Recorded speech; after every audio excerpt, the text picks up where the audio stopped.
My name is Lachlan McKinion, and I'm a National Security Associate here in the Washington, D.C. office of Tully Rinckey. Just a quick disclaimer, the views expressed in this publication are mine and do not imply endorsement by the ODNI, the intelligence community, or any other U.S. government agency. Okay, so just a general overview of where we're going to be headed today.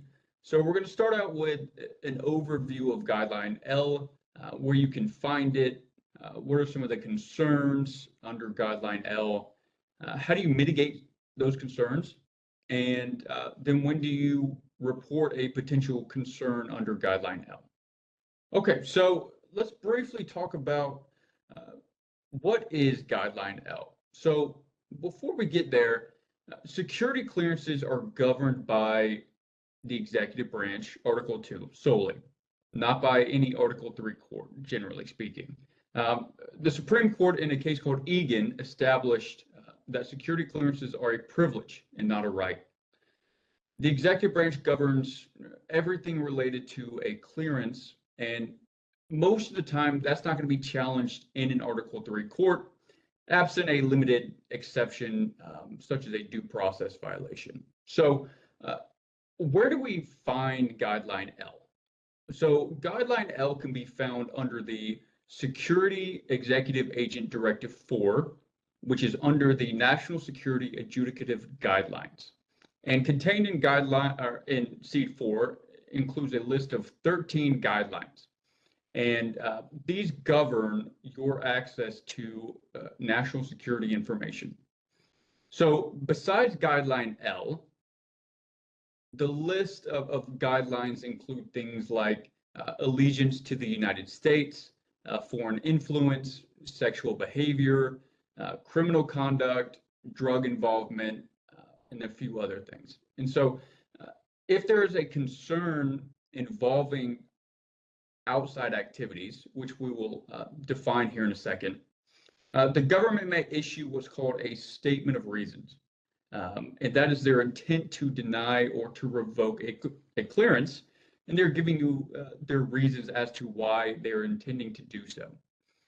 So, for example, when you're applying for a clearance, these guidelines will be listed in the SF-86, and you will be able to respond to questions under each guideline. So, Seed 4 is where you would find Guideline L. Okay, so what is the concern under Guideline L? So, and when I mean concern, I mean the government is going to express a potential issue with conduct or activity that you are partaking under Guideline L. And under Guideline L, the government is primarily concerned with you, the clearance holder or the applicant, being in a position that could potentially conflict with your individual security responsibilities, or it could put you in a position where there's a higher risk of disclosure of classified information. So generally speaking, what you're looking at is employment or a service with a foreign country, the government of a foreign country, a foreign national, a foreign organization, or any kind of foreign entity, a representative of a foreign interest. You're looking at any foreign, domestic, which is important, international organization, person engaged in defense, intelligence, or foreign affairs. So I mentioned domestic. So it's important that although many of the concerns deal with a foreign entity or a foreign person, foreign government, it's not limited only to a foreign entity. It can be a domestic entity if it is involving in the publication of material related to intelligence, defense, foreign affairs, protected technology. Now, the employment or the service does not have to be paid, right? That's very important. It can be volunteer work. It can be unpaid service. So long as there is a potential for that volunteer work to raise a conflict of interest with your security responsibilities, then you're looking at a potential violation of Guideline L. So an example of this may be, let's say you're employed with DoD, you hold a clearance, and let's say kind of on the side you work for a magazine who publishes defense related articles. Your employment with that defense magazine could raise concerns under Guideline L, right? Because you're working in an environment that explicitly deals with intelligence and defense. And so the concern is that if you're working in this type of environment, you could potentially use your access to classified information to aid in your employment. The company could try to use your position to gain a leverage in the market, that sort of thing. So the government is seeking to limit any possible exposure it has by virtue of you working in these types of outside employment. And so now we can move on to how do you mitigate some of these concerns?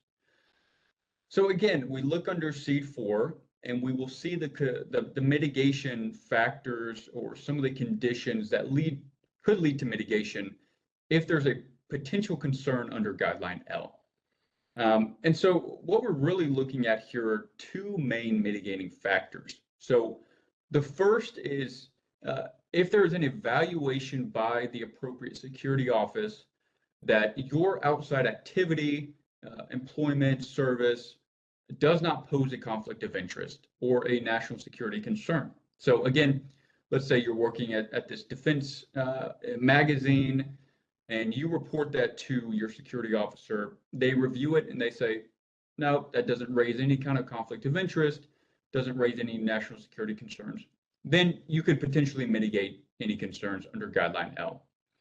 The second main mitigating condition would be that you end your employment or the service upon being notified that it was in conflict with your security responsibilities. So again, you report that you're employed with this company, your security officer does a review, and they say this potentially raises a conflict of interest.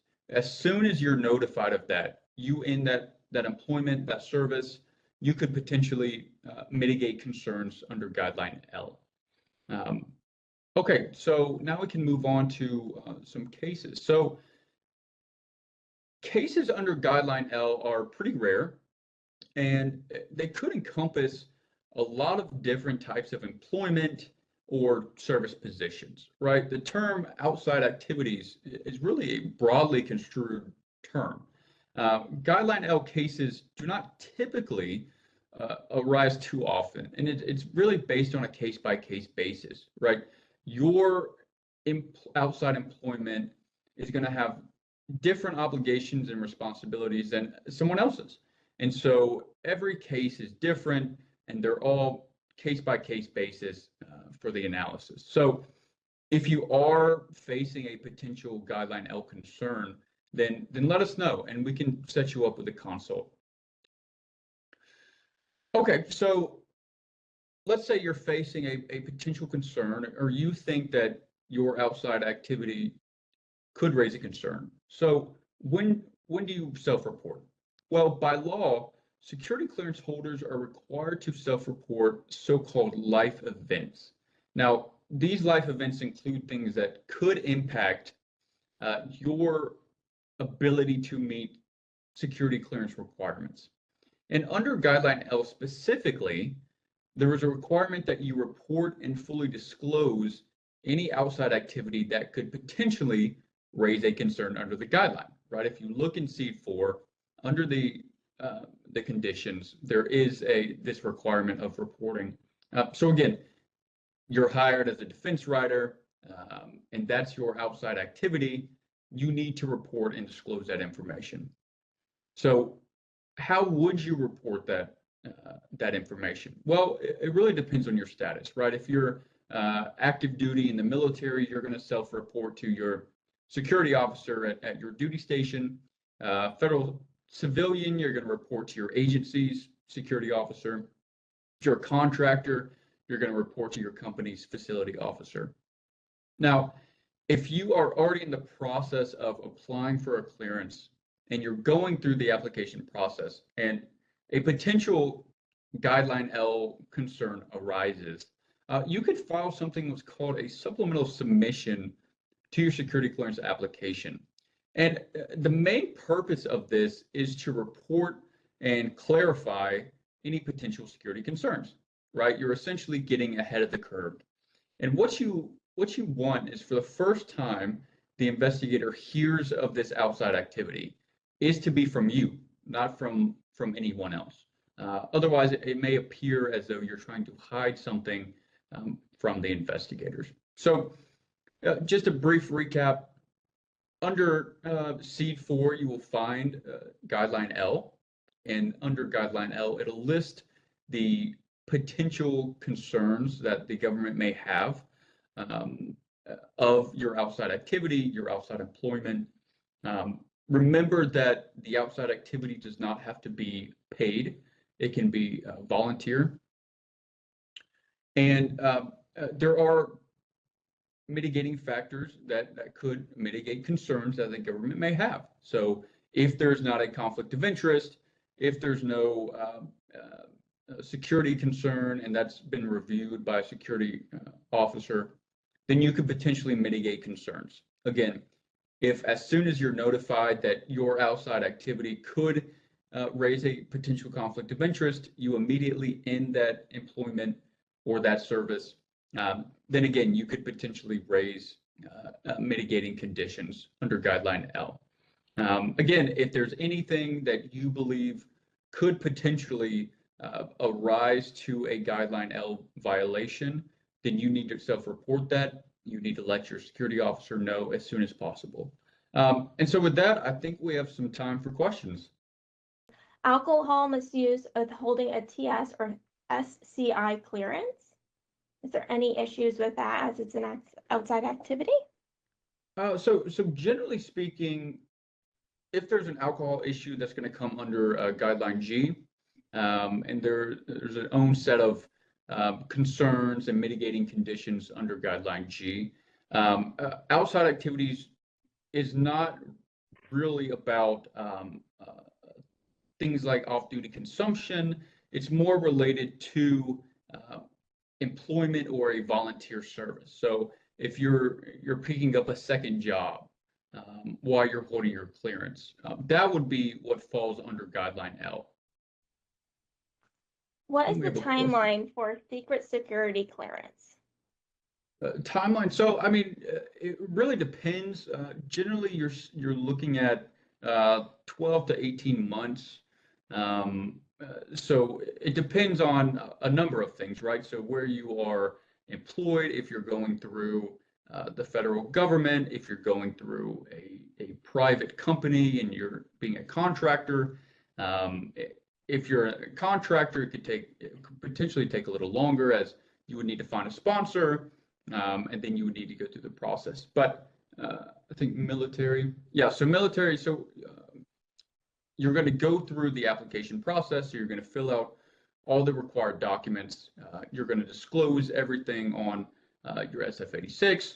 And then there's going to be an investigation that takes place. And at the end of that, there could be a potential statement of reasons, or you could wind up with your clearance being granted. So it really depends. I mean, generally speaking, you're looking at around 12 to 18 months, but it could be sooner. It could be longer. What if you engage in politics? Would that be an issue under Guideline L? So generally speaking, so it depends what you mean by politics, right? If you are campaigning for a foreign representative, then that could certainly fall under Guideline L. That would be a volunteer service position for a foreign person, a foreign entity. So that could absolutely raise a concern under Guideline L. Again, Guideline L is really concerned with an employment, right? An outside employment or an outside volunteer service. So if you're working for a campaign, if you're working for a super PAC, something like that. It could certainly raise a concern under Guideline L. So again, if you're involved in that activity and you think there may be a concern, you should absolutely disclose that. You should report it. And if you have any other questions besides that, you should speak to one of the attorneys at Tully Rinckey. Well, thank you for everyone attending.